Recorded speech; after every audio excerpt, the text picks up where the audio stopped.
Hi folks, Sawadee Cup. This is Adam with the Pattaya News.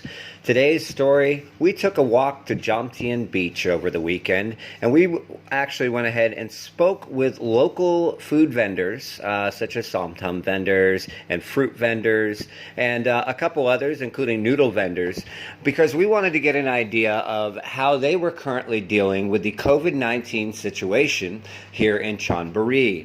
Now, those of you who have been following our news are aware that right now Chonburi is what is called a high-risk province in Thailand. There's 5 of us, and those are the ones that are under a highly controlled status. You can actually only enter or leave Chonburi if you have permission from the district or provincial heads wherever you're at, which requires going and getting paperwork and other processes and basically proving that your trip is essential.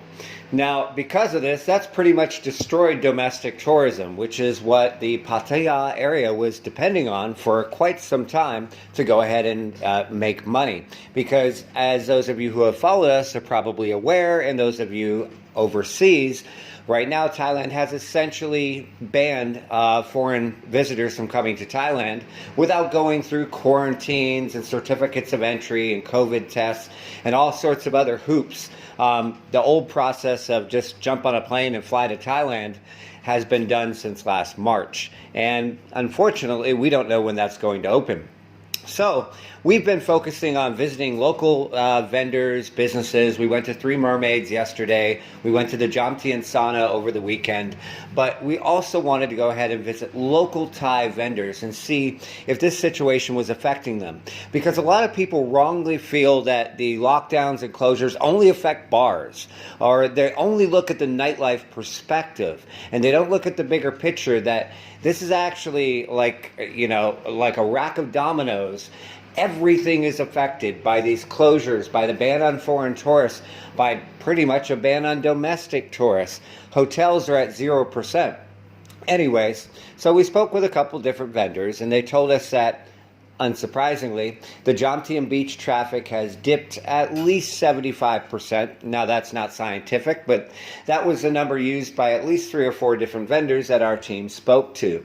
One vendor, a somtam vendor, who went by the name Mrs. Goy, told us that her business before used to do about 2,000 to 3,000 baht a day, but she was struggling to do 1,000 baht due to lack of tourists. Another vendor, a fruit vendor, who declined to give her name, said that she only sold about half her stock, whereas before she would have to go back for more stock on a regular basis, as recent as about a month ago when we were still having long holiday weekends and the situation was normal. All the vendors shared the concern that if this situation continues, it's going to be very drastic for them. We also spoke with some beach chair vendors who said that business was also down dramatically so. Some of them said 80 to 90%. Enforcements on things like drinking alcohol on the beach was affecting the number of people there. And all of them shared a concern that the governor of Chonburi, or the Center for COVID-19 Situation Administration, or the CCSA, that's a mouthful, may go ahead and close beaches again, which puts many people who are informal workers and don't get support from the government out of work. That is, by the way, a big reason why the beaches have stayed open, is because they realize that they employ hundreds, if not thousands, of people at the beaches all throughout Chonburi, and most of them are very low-income workers, and it hurt them badly last time to be put out of business. As always, we thank you for watching the Pattaya News, and we appreciate your support. Make sure you subscribe and like us.